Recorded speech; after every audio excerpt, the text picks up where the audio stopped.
All right, after looking at the general introduction to the appearance of this city, we are given measurements for the city, and this is why I say it's quite a massive city that we're looking at. In Revelation 11:11, actually, I guess, let's look at the verse first. The one who spoke with me had a gold measuring rod in order to measure the city and its gates and its wall. So he's about to measure this giant city. And this is not the first time we see measurements being taken of God's holy places in Revelation. The last one was in Revelation 11, where John is approached and given a measuring rod and told to measure the temple. It says, "Then there was given me a measuring rod like a staff, and someone said, 'Get up and measure the temple of God and the altar and those who worship in it.'" So this staff would have been made out of wood. So this is a measuring rod that's probably just a wood measuring rod. These were usually about 10 feet long. These, I think they're called stadia in the Greek. It's a standard measurement used in the first century. But he was told here, "Get up and measure the temple of God and the altar and those who worship in it." Those were the three things he was told to measure, and he was not told to measure anything else. In fact, he was told not to measure other things. So temple, altar, and the worshipers, but he says, leave out the court which is outside the temple. Do not measure it, for it has been given to the nations. So here's the reason that he's not measuring it, is because it does not belong to God and his people. He has given it up for the nations. They will tread underfoot the holy city for 42 months. And this gives us the explanation of why, or I guess in what manner it has been given up. Not that God has given up ownership of it, but that it is not used at this time for his glory and for his purposes, but it is being tread underfoot by the Gentiles for 42 months, which is 3.5 years. This is looking towards this in Revelation 11, when we were just on the verge of the midpoint of the tribulation, was looking forward to the time where the false Messiah would be persecuting the Jewish people, and the Jewish people will have evacuated Israel for Petra. And so God's holy place on this earth, the temple and the Temple Mount, of that, just the rebuilt temple and the altar within it, and then the people who were worshiping him within it, were measured out because they belonged to him. Back in Zechariah, we had the precedent set for this, where it says, "Then I lifted up my eyes and looked, and behold, there was a man with a measuring line in his hand. So I said, 'Where are you going?' And he said to me, 'To measure Jerusalem,'" so the whole city here, "'to see how wide it is and how long it is.' And behold, the angel who was speaking with me was going out, and another angel was coming out to meet him and said to him, 'Run, speak to that young man, saying, Jerusalem will be inhabited without walls, because of the multitude of men and cattle within it. For I, declares the Lord, will be a wall of fire around her, and I will be the glory in her midst.'" So we were looking forward here to the return of Israel to the Israelites after the captivity, where the whole city would be returned to Israel's sovereignty. And this did happen for a short time. But this measuring out, God often measures or counts or indicates what is his and what belongs to him and what is consecrated to him for his uses. So here this golden measuring rod is about to measure the whole city and its gates and its walls. So it is sanctified to him for his uses and his purposes. In verse 16, then, we get these measurements of all these things that God said to measure. Begins by saying the city is laid out as a square, and its length is as great as its width. So we've got two dimensions here, length and width, and it's in a square. He measured the city with the rod, and he found that it was 1,500 miles, both wide and long. And 1,500 miles, just keep this in your mind because it'll come in handy later, is 7 million feet about. Now this 1,500 miles is rounded up. There's two different figures given for it depending on what the standard cubit is, because this is given in cubits.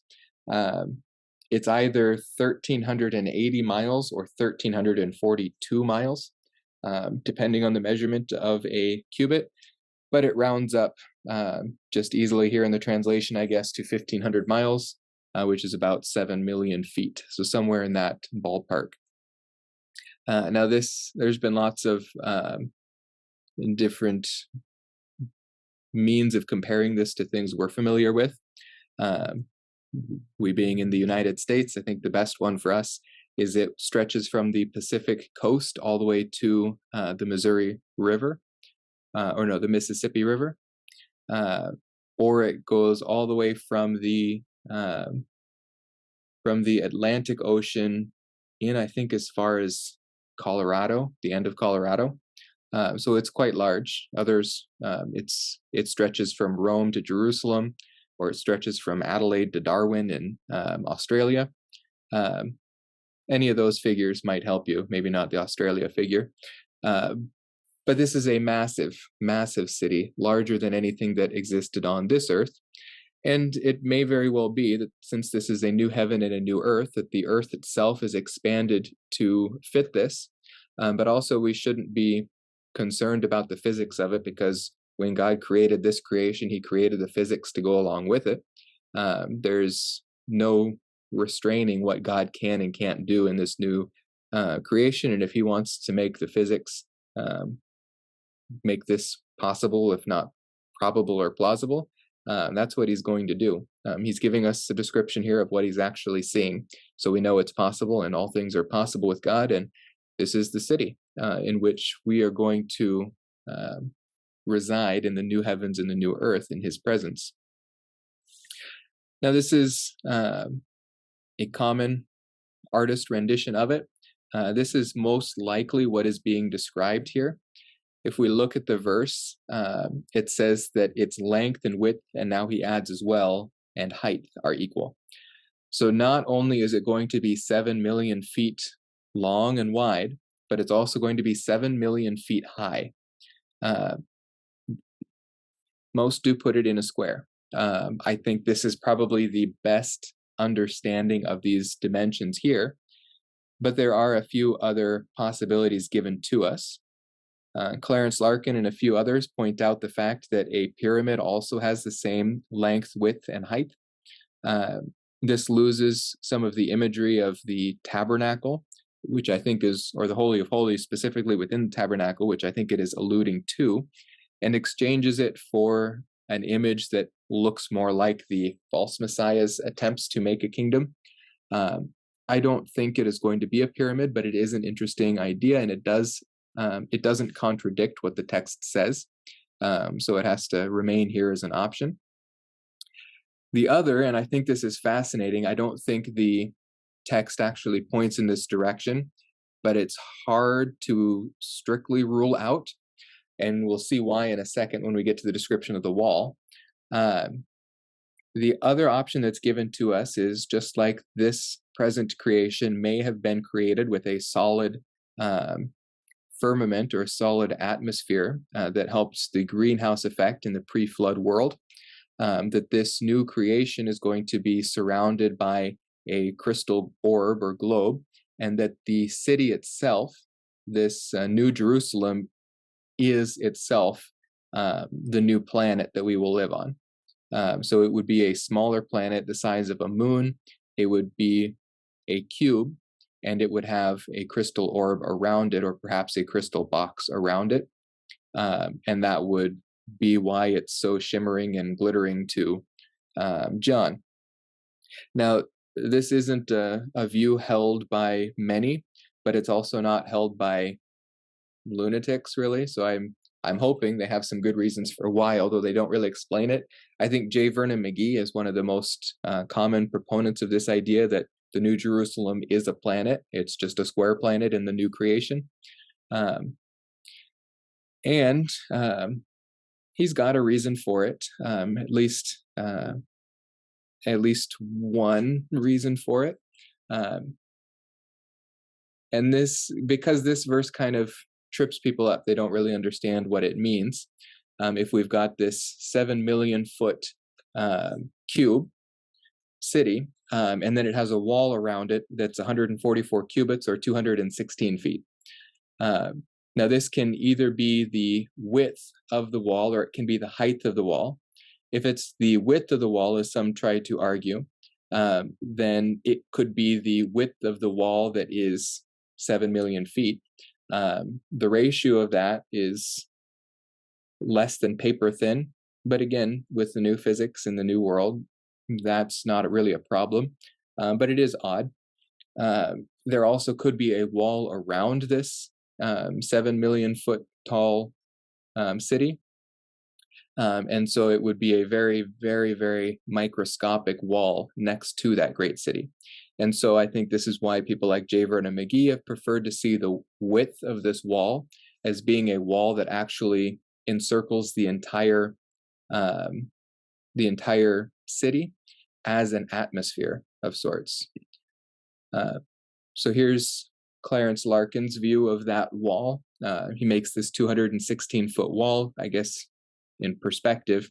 He puts it close to us and it looks bigger, but this is what he would be saying is 216 feet tall. And then the pinnacle of the pyramid in the middle would go as high as it is wide. This artist's rendition has this is the wall very much enlarged so that we can see it, but that it's around the base of that cube. And the other option again is just that it's the width of the gold surrounding the cube. And J. Vernon McGee and others would say that this atmosphere around the cube is what is 216 feet wide, and that's what's called a wall. So any of them are possible. There's no precedent in the Greek language for calling an atmosphere a wall, but if it's a solid thing, perhaps that's the word that John used. So these are the three that I think can't really be ruled out that easy, but it's probably more likely a cube, and it probably more likely does speak of a wall around the cube that is not nearly as tall as the cube itself is. So why I think it's a cube is because, once again, this whole passage points towards the imagery of God's presence with man, or better said, everything leading up to this city has used cubes to indicate God's physical presence together on earth with people. So one, for example, was during the millennial kingdom, which is during Christ's reign on earth. There will be a temple on earth, and many of its measurements are given to us as a square, and the Holy of Holies, which is present in the millennial kingdom in Ezekiel 43, is once again a cube, just as it was in Solomon's temple. And this is the locality of God's presence as the glory returns to the kingdom in the person of Jesus the Messiah. In Solomon's temple, also, the Holy of Holies was a cube. So the priest would enter into that cube once a year and offer the atonement sacrifice. Here in 1 Kings 6:20, we see the inner sanctuary was 20 cubits in length, 20 cubits in width, and 20 cubits in height, and he overlaid it with pure gold. He also overlaid the altar with cedar. So the same thing was true in the tabernacle, except it wasn't overlaid with gold. But again, I think the imagery here is important and very purposeful because remember, when Moses was given instructions on how to build the tabernacle, he was given so to replicate that which he saw as the temple made without hands. That would be Hebrews 7 and 8, I believe, or 9 rather, where Moses was told to make a copy or a shadow on this earth of what he saw in heaven. And so this tabernacle being a cube and not a pyramid, I think is important because this is what Moses saw, and this is a description of what he saw. But here on this earth in the temple, we have a cube that faces inward, where it's inlaid with gold, not outlaid with gold. So God's presence being confined, concealed to this area, whereas in the new heavens and the new earth, we see it from the outside. No longer is it covered by skins, no longer is it covered by stones, but God's presence itself is the center, and its glory shines in all directions. So I'm fairly convinced that it's speaking of a cube and not a pyramid. Um, and then I honestly don't know what to say about the atmospheric solution to the problem. It's possible. There's not nearly enough textual evidence to actually state that as a solid view. It is conjecture, but it's interesting, so I share it. Here's an artist rendition then of the angel with a golden measuring rod who measures the city, and John watching alongside him. Did we hit the last point in there? Oh, we did not quite.